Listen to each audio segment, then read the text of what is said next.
4 number কবর যখন আমি খুঁড়েছি, 4 নাম্বার কবর খোঁড়ার পরে দেখতেছি শুধু আগুন জ্বলতেছে আর ফেরেশতারা পিটাচ্ছে। কি কারণ কি? আমি ভয়ে দৌড় দিছি। যুবক তুই কি জিজ্ঞাসা করবি না? আমি যখন জিজ্ঞাসা করলাম আমাকে জানানো হলো এই মানুষটা হচ্ছে মিথ্যাবাদী। বলেন দেখি আমাদের ভিতরে মিথ্যার প্রচলন কম না বেশি?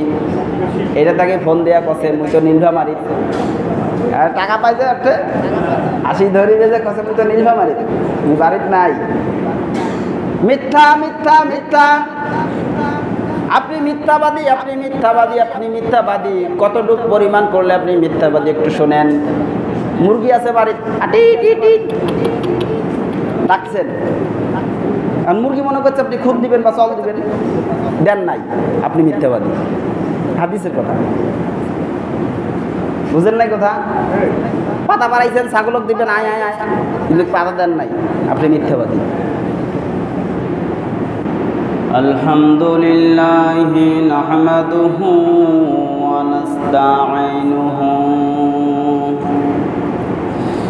ওয়া নাস্তাগফিরুহু ওয়া নাউযু বিল্লাহি মিন শুরুরি আনফুসিনা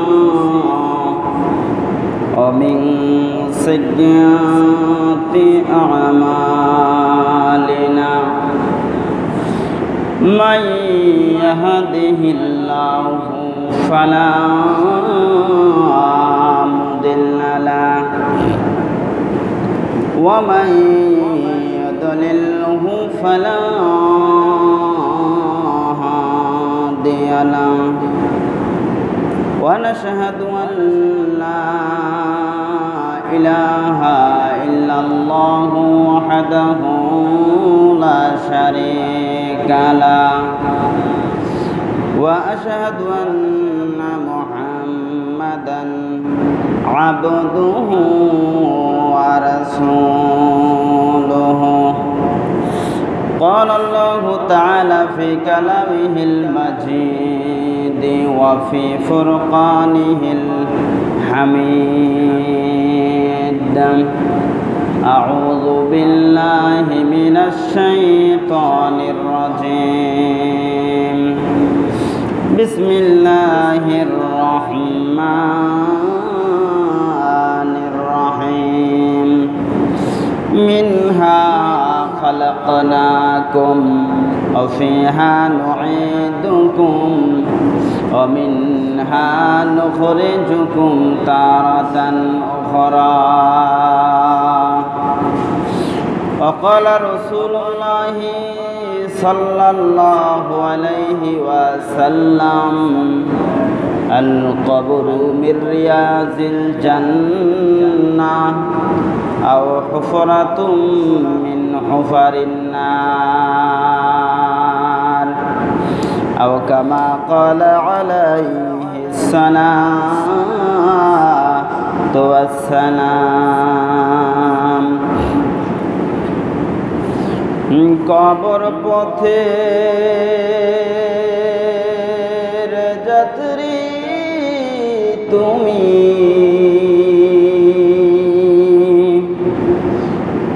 কয়দিন থাকবা দুনিয়া,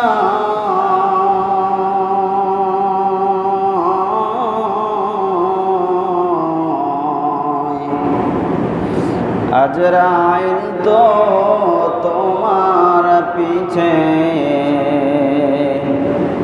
ঘুরছে সর্বদাই।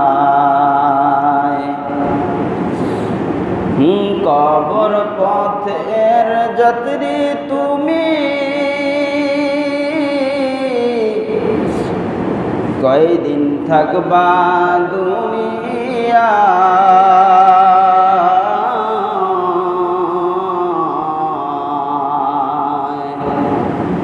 আজরাইল তো তোমার পিছে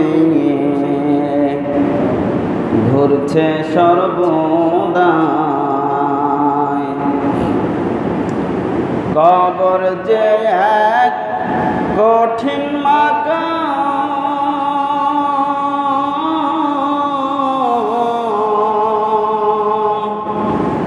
পড়বে ধরা পাপী তামাম, কবর যে এক কঠিন মাকাম,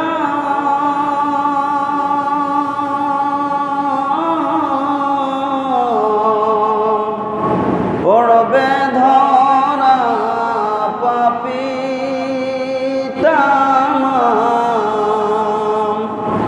সলচা চুরি করার মতো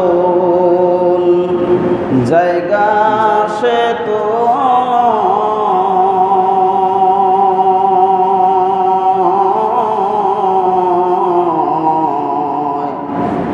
আজরাইল তো তোমার পিছে ঘুরছে সর্বদাই, কবরেতে যাওয়ার পরে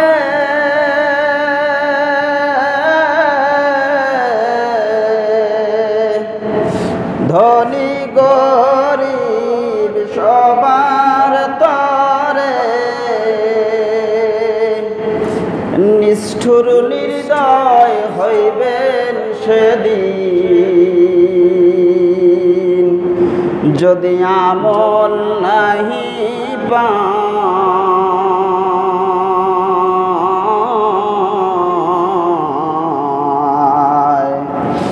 আজরাইল তো তোমার পিছে ঘুরছে সর্বদাই, পাপী হয়ে যদি যাবে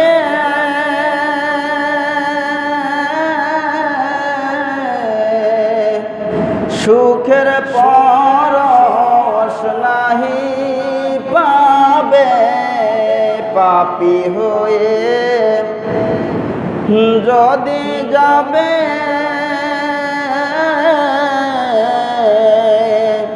সুখের পরশ নাহি পাবে, দাও দাও করে শুধুই জ্বলবে,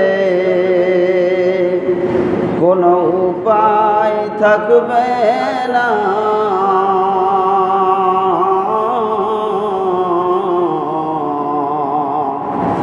আজরাইল তো তোমার পিছে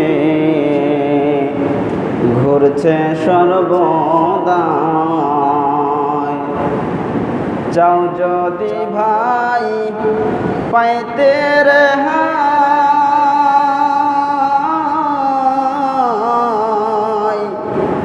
মাওলার কাছে চাউনিরানায়, চোখের জলে চাইতে পারলে, চোখের জলে চাইতে পারলে সেই দিন কাঁদতে হবে না,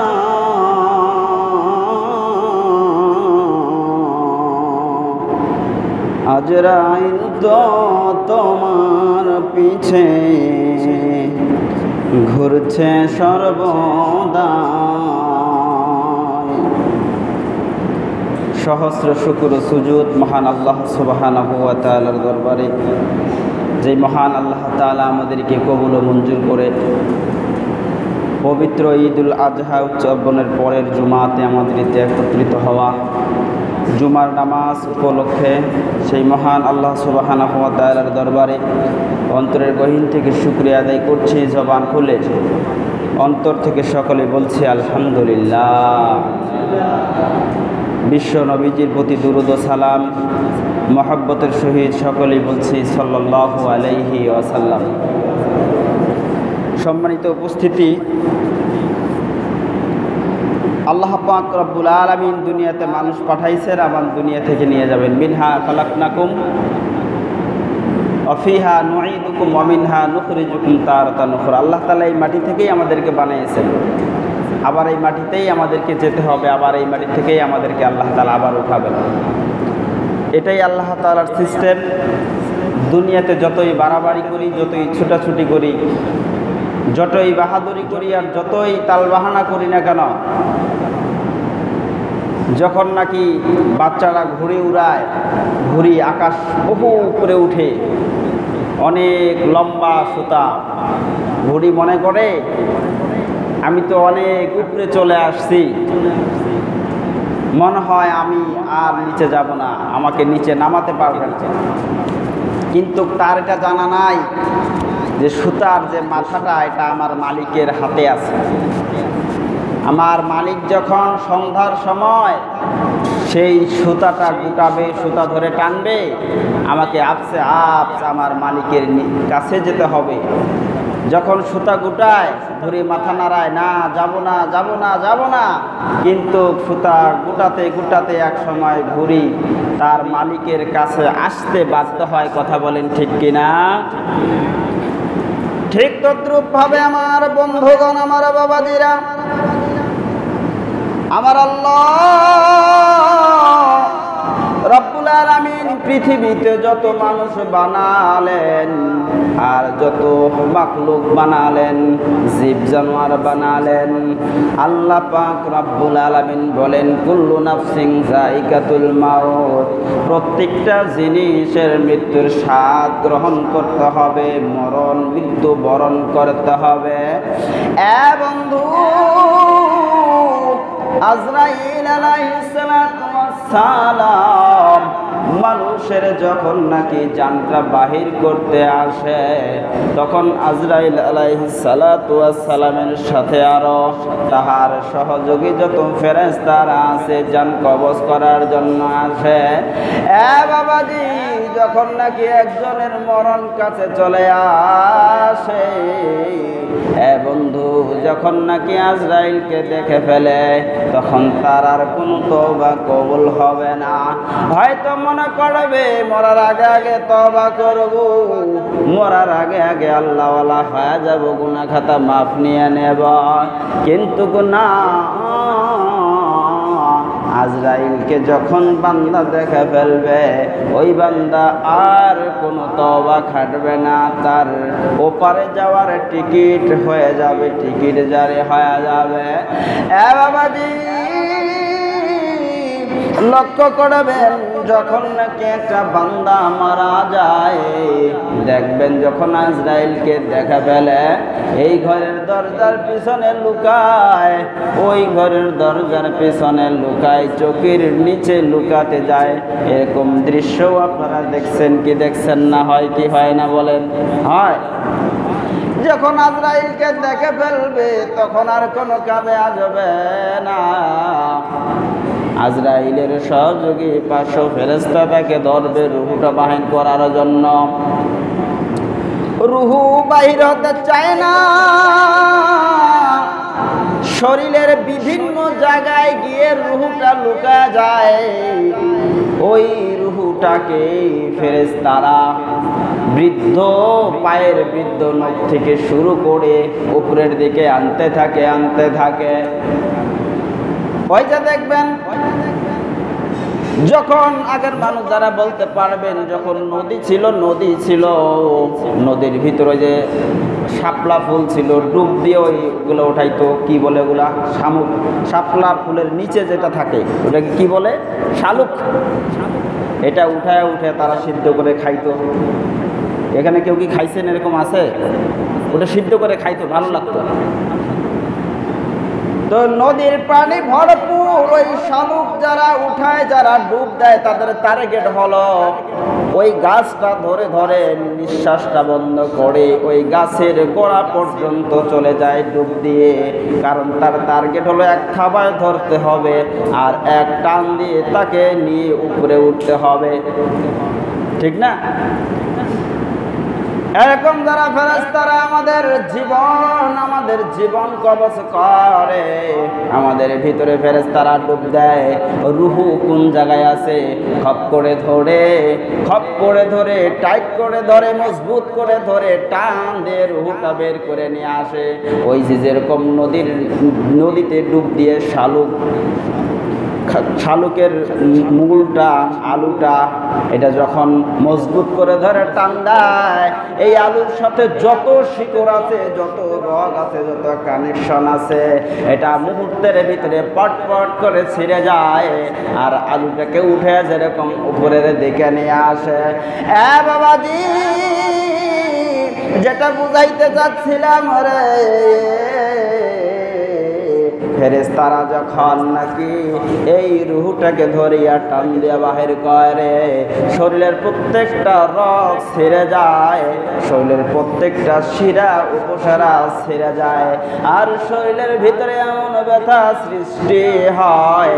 ওই যে হযরত ঈসা আলাইহিস সালাতু ওয়াস সালাম, হযরত ঈসা আলাইহিস সালাতু ওয়াস সালামের মুজিজা ছিল, তিনি যদি কোনো কবরের পাশে গিয়ে ডাক দিত, কুম বিইজনিল্লাহ, এই কবরে কে আসো, আল্লাহর হুকুমে দাঁড়ায়া যাও।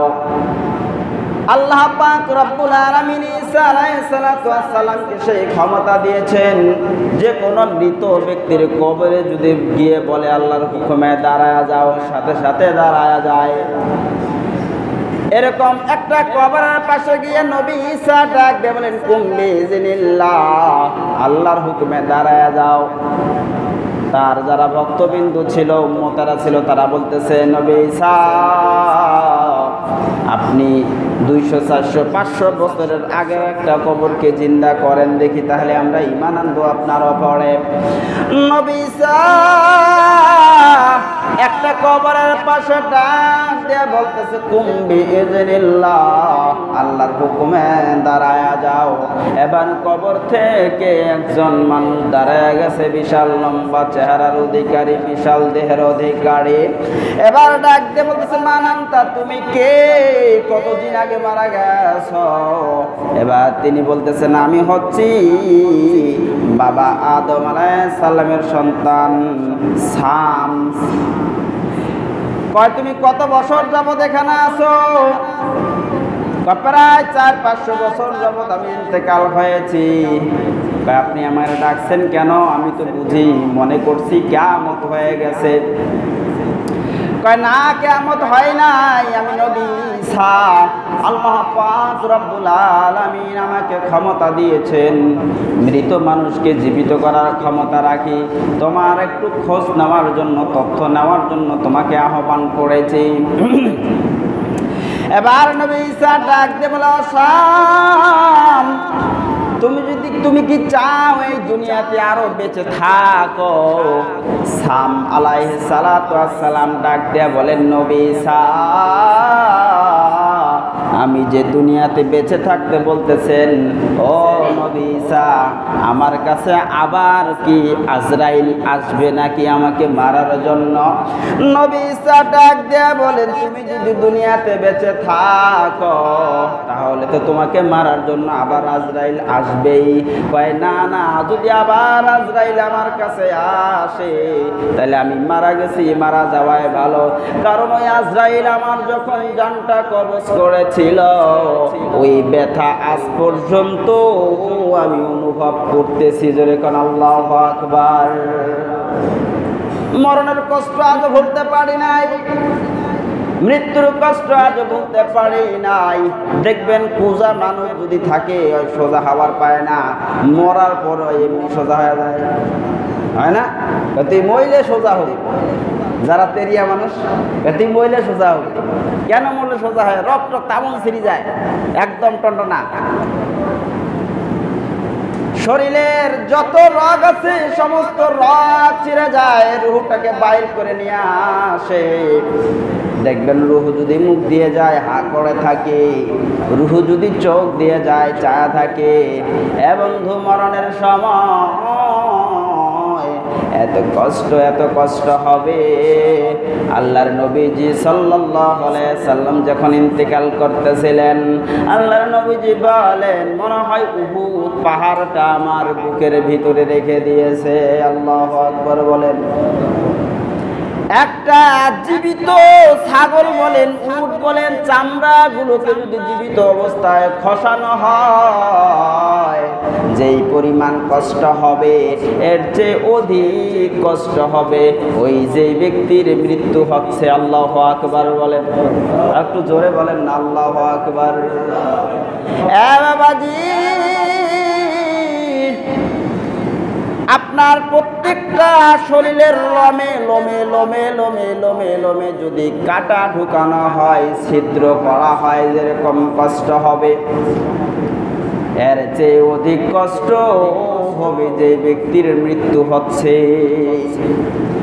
এই জন্য মৃত্যুকে ভয় করেন রে বন্ধু। মৃত্যু এমন একটা কষ্টকর জিনিস, ওই কবরের সামানা নিয়ে যদি আমরা কবরে যাইতে না পারি, যতই বাড়ি বাড়ি করি, যতই গাড়ি গাড়ি করি, যতই টাকা পয়সার পিছনে দৌড়াই, কোনো লাভ নাই। এই দুনিয়া ক্ষণস্থায়ী। মানুষের আশা হলো জীবনের চেয়ে এক হাত, মানুষের মৃত্যু হলো এটা।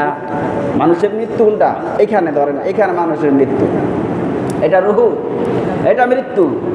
আশা হইলো এক হাত, মানে এই পর্যন্ত আশা। মৃত্যু হয়ে যাবে, তারপর আশা পুরাবে না। মৃত্যুর পরে আরো এক হাত আশা বাকি থাকে। বাড়ি করব, গাড়ি করব, ব্যাংক ব্যালেন্স করব, বুড়া হবো, তসবি হাতে নিব, তসবি টিপবো, আল্লাহর কাছে মাপ চাবো, এক সময় ক্ষমা পেয়ে যাব না, তার কোনো গ্যারান্টি নাই।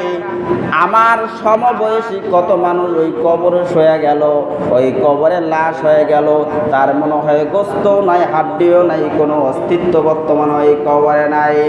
বন্ধু, আপনার বয়সে আমার বয়সীর চেয়ে আরো কত কম বয়সী মানুষকে আমরা নিজের হাতে ওই কবরে দাফন করে দিলাম। মনে হয় তাদের কবরের ওই লাশ আর নাই, পচে গলে গেছে। আল্লাহ পাক রব্বুল আলামিন আপনাকে আমাকে আদর করিয়া, মহব্বত করিয়া, ভালোবাসিয়া হায়াত নামক দৌলত দিয়েছেন, যে হায়াতটাকে কাজে লাগাও। হায়াতটাকে কাজে লাগায়া ওই কবরের সামানা তৈরি করো, কবরের সামানা তৈরি করে কবরে যাও। কারণ কবর বলে আনা বাইতুল গুরাব, আমি হচ্ছে অন্ধকারের ঘর, আনা বাইতুত তুরাব, আমি হচ্ছে মাটির ঘর। আমার এখানে কোনো বাতি নাই, কোনো সাথী নাই, কোনো বন্ধু নাই, বান্ধব নাই। এখানে আসতে হলে তোমাকে বাতি নিয়ে আসতে হবে, এখানে আসতে হলে তোমাকে বন্ধু বানায় নিয়ে আসতে হবে। বন্ধু, এই জান্নাতের সরদারিনী, মহিলাদের সরদারিনী মা ফাতেমা সাধারণ কোনো মানুষ নয়, তারা তো সার্টিফিকেট প্রাপ্ত। দুনিয়াতে যে জান্নাতি মহিলাদের সরদারিনী, এই জান্নাতি সরদারিনী মা ফাতেমাকেও যখন কবরে নাকি রাখা হয়েছিল, আবু যর গিফারি ডাক দিল, কবর তুমি কি জানো আজকে এই কবরের ভিতরে কাকে রাখা হচ্ছে? এই দোজাহানের বাদশাহ নবী মুস্তাফা সাল্লাল্লাহু আলাইহি সাল্লামের আদরের টুকরা, কলিজার টুকরা মা ফাতেমাকে কবরে রাখতেছি। কবর বেয়াদবি করিস না। জান্নাতি যুবকদের সরদার হাসান আর হুসাইনের মা, তাকে কবরে রাখতেছি। কবর খবরদার বেয়াদবি করিস না।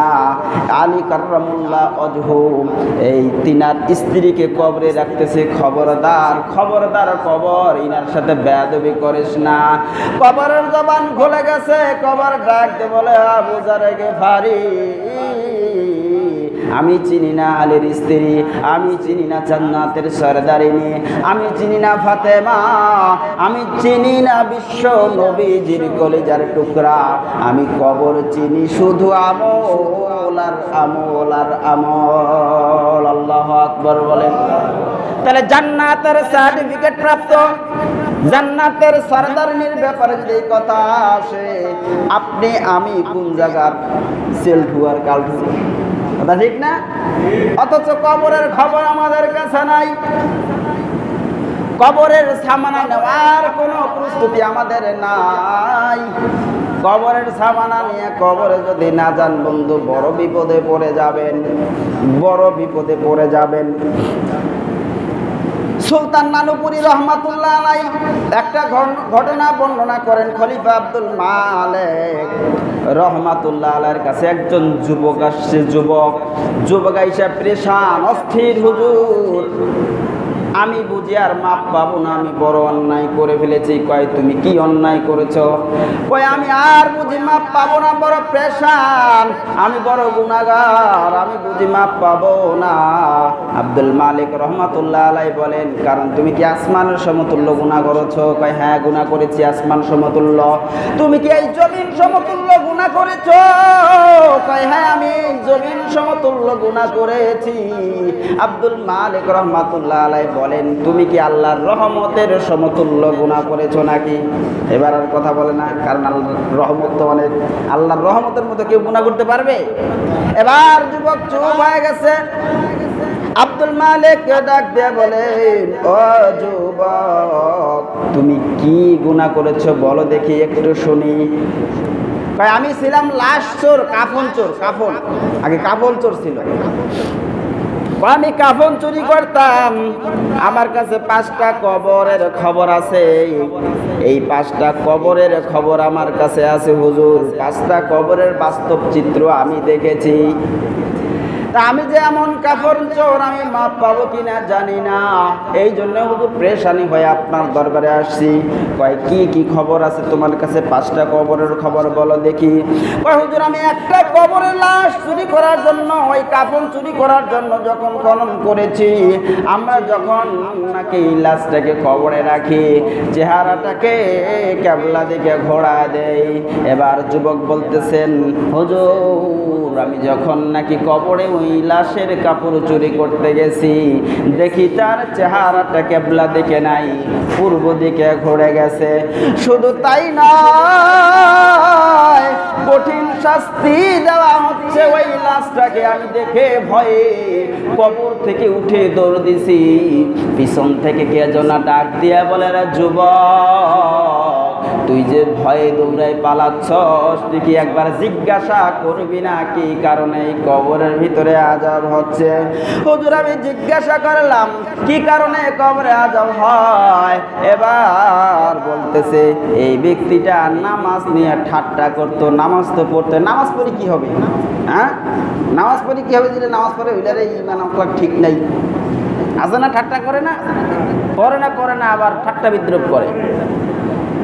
হুজুর যারা নামাজ নিয়ে ঠাট্টা বিদ্রুপ করে তাদের জন্য শাস্তি হচ্ছে কবরে। খুব সংক্ষেপ, দ্বিতীয় কবরের ভিতরে হুজুর আমি যখন কবর খনন করলাম, কবর খনন করার পরে দেখি যে লাশটাকে আমি দেখলাম শুয়োরের মতো চেহারা হয়ে গেছে, এবং তার গলার ভিতরে ফাঁসের দড়ি লাগানো আছে, পায়ের ভিতরে বেড়ি লাগানো আছে। আমি ভয়ে দৌড় দিলাম। পিছন থেকে গায়েবী আওয়াজ আসলো, যুবক কেন দৌড়াচ্ছ? তুমি কি জিজ্ঞাসা করবা না কি কারণে শাস্তি হচ্ছে? আমি যখন জিজ্ঞাসা করলাম, আমাকে জানানো হলো, হুজুর এই মানুষটা হচ্ছে মদখোর, হারামখোর। আমাদের ভিতরে মদখোর, নেশাখোর, জুয়াখোর আছে না নাই? হালালকে হারাম জানি না, হারামকে হারাম জানি না, যা পাই জোরে পড়লে তেমন খাই। আখেরি জামানার একটি হাদিস, আখেরি জামানার একটি আলামত, মানুষ যখন গরুর মতো খাবে, এটা হচ্ছে কিয়ামতের আলামত। গরুর মতো খাওয়া বলতে হাদিসে বোঝানো হয়েছে, একটা গরু যখন আপনি ছেড়ে দিবেন, ওই গরু আপনার ফসল খাচ্ছে না পাশের জমির ফসল খাচ্ছে, মালিকের ফসল খাচ্ছে না অন্যের ফসল খাচ্ছে, তার কাছে কোনো বিভেদ নাই, কোনো বাজগোজ নাই, ও যা পায় তা খায়। ওরকম মানুষ আখেরি জামানার সময় মানুষ যা পাবে তা খাবে, সব নিজের মনে করবে। আজকালকে এরকম ধরনের স্বভাব আমাদের ভিতরে এসে গেছে, যা সামনে পাবো তাই আমাদের কথা কোন ঠিক কিনা? পিছনের গিলা কয় না, ঠিক কিনা বলে? বাজান 3 নম্বর কবরের খবর দেখেন। যুবক বলতেছে, হুজুর আমি দেখলাম। কি দেখলাম? তার জিহ্বাটা কুত্তার জিহ্বার মতো, গাধার জিহ্বার মতো বাহির করা হয়েছে। বাহির করার পরে তাকে এমন কঠিন শাস্তি দেওয়া হচ্ছে, লোহা গরম করে তাকে শাস্তি দেওয়া হচ্ছে। আমি ভয়ে দৌড় দিলাম। আর পিছন থেকে গায়েবী আওয়াজ আসলো, তুমি কেন দৌড়াচ্ছ? তুমি কি জিজ্ঞাসা করবা না কি কারণে এই ব্যক্তিটাকে এরকম আযাব দেওয়া হচ্ছে? হুজুর আমি যখন জিজ্ঞাসা করলাম, তখন আমাকে জানানো হলো এই মানুষটা হলো অন্যের ধন সম্পদ আত্মসাৎ করত, অন্যের ধন সম্পদ, অন্যের হক নষ্ট করত। ভাইয়া বোনের জমিন দেই না? আছে না নাই? তো ভাইও যেরকম পায় জমির মালিক, বোনও এরকম জমির মালিক। 1 ছটাক যদি পায়, কয়েক শতক যদি পায়, ওই বোন বাপের জমির মালিক। ভাই 2 ভাগ, বোন 1 ভাগ। বোনক টাকা দিয়া বুঝ দিয়ে দিচ্ছেন, বোনের মন খারাপ, অন্যের হক মেরে খাওয়া হইলো কি হইলো না? কথা কন। এরকম অনেক হক, শুধু একটা বললাম, তাতে করে কারো কলজার ভিতরে লাগতে পারে। লাগলেও বলা লাগে, না লাগলেও বলা লাগবে। যেটা হক, যেটা সত্য, এটা বলতেই হবে। কারণ আজকে আপনি মজা লুটতেছেন, দুনিয়ায় কিন্তু আটক হয়ে যাবেন মরার পরে। কথা কন ঠিক কিনা? বাবাজি, 4 নাম্বার কবরের খবর বলতেছে যুবক। 4 নাম্বার কবর যখন আমি খুঁড়েছি, 4 নাম্বার কবর খোঁড়ার পরে দেখতেছি শুধু আগুন জ্বলতেছে, আর ফেরেশতারা পিটাচ্ছে। কি কারণ কি? আমি ভয়ে দৌড় দিছি। যুবক, তুই কি জিজ্ঞাসা করবি না? আমি যখন জিজ্ঞাসা করলাম, আমাকে জানানো হলো এই মানুষটা হচ্ছে মিথ্যাবাদী। বলেন দেখি, আমাদের ভিতরে মিথ্যার প্রচলন কম না বেশি? এটা তাকে ফোন দেয়া কছে, মুই তো নীলভা মারি। আর টাকা পাইছে একটা 80 ধরিবে যে কছে, মুই তো নীলভা মারি, মুই বাড়িত নাই। মিথ্যা মিথ্যা মিথ্যা। আপনি মিথ্যাবাদী। কতটুকু পরিমাণ করলে আপনি মিথ্যাবাদী একটু শোনেন। মুরগি আছে বাড়িত, ডাকছেন, আর মুরগি মনে করছে আপনি খুদ দিবেন বা চল দিবেন, দেন নাই, আপনি মিথ্যাবাদী। হাদিসের কথা বুঝেন নাই? কথা পাতা বাড়াইছেন, ছাগলক দিবেন, আয়, কিন্তু পাতা দেন নাই, আপনি মিথ্যাবাদী। বাবাজি, 5 নাম্বারের কবরের খবর কথা শুনেই শেষ করব। 5 নাম্বারের কবরের ভিতরে আগুন জ্বলতেছে, লোহার পিলার দিয়ে তাকে আঘাত করা হচ্ছে, পিটানো হচ্ছে। ভয় আমি দৌড় দিলাম, পিছন থেকে গাইবি আওয়াজ, যুবক দৌড়াস কেন? জিজ্ঞাসা কর কি কারণে আযাব হয়। আমি যখন জিজ্ঞাসা করলাম, আমাকে জানানো হলো দুনিয়ায় যারা জুয়া খেলছে। কি খেলছে? জুয়া। দুনিয়াতে যারা জুয়ারি ছিল, সবসময় জুয়া খেলছে, তাস খেলছে, বিভিন্ন ধরনের গেম খেলছে, জুয়া খেলছে। এই ধরনের যারা জুয়া খেলছে, এদের এই শাস্তি হবে। এই জন্য বলেন দেখি, জুয়া থেকে আমাদের বাঁচতে হবে কি হবে না? জুয়া এমন একটা নেশা, বউ পর্যন্ত বন্ধক হয়, আছে না নাই? আগত ছিল এরকম, এখনো ভিতরে রাখতেও পারে। মোবাইল বন্ধক হয়, গাড়ি বন্ধক হয়, ঘড়ি বন্ধক হয়, এমনকি বউও বন্ধক হয়, আছে না নাই? এই জন্য আসেন, এই সমস্ত অপরাধ থেকে আল্লাহ আমাদের হেফাজত করুন, আমিন বলেন। কবরের সামানা নিয়ে, মৃত্যুর ভয় নিয়ে আমরা কবরের দিকে আগাই। আপনি যদি গুনাহ ছাড়তে না পারেন, একটা টিপস মনে রাখেন, আপনি যদি গুনাহ ছাড়তে না পারেন, তাহলে আপনি কবরের পাশে গিয়ে দাঁড়াবেন। যে কোনো কবরই হোক না কেন, কবরের পাশে গিয়ে আপনার মন নিজেকে বুঝ দিবেন, এই কবর তো তুইও শুনবি, এই কবর তো তোর জন্য রেডি হয়ে আছে। এই কবর তো তোর মতো কত লাশকে একদম পচায় ফেললো, গলায় ফেললো। কয়েকদিন পরে আপনার গোস্ত মাংস কিচ্ছু থাকবে না, নাক দিয়ে পোকা ঢুকবে, কান দিয়ে পোকা ঢুকবে, পেটের ভিতরে পোকার ঢিপড়ি হবে, খায়া শেষ, হাজরা করে দিবে। কিসের বাহাদুরি, কিসের শরীর? 5, 7, 10 বার পায়খানাত গেলে তার শরীর চলে না, এই শরীরের এত বাহাদুরি, ঠিক কিনা বলে? রক্তের গরম মরলে তো রক্ত একদম ঠান্ডা হয়ে যাবে, আর রক্ত থাকবে না, আর বাহাদুরি থাকবে না। এই জন্য আসেন, যত বাহাদুরি, যত অহংকারী, যত তাকাব্বুরি, যত গীবত, শিকায়েত, সমস্ত অন্যায় কাছ থেকে আল্লাহ তাআলা আমাদেরকে হেফাজত করুন, এবং কবরের সামানা নিয়ে কবর পর্যন্ত যাওয়ার তৌফিক দান করুন। সকলে বলি আল্লাহুম্মা আমিন।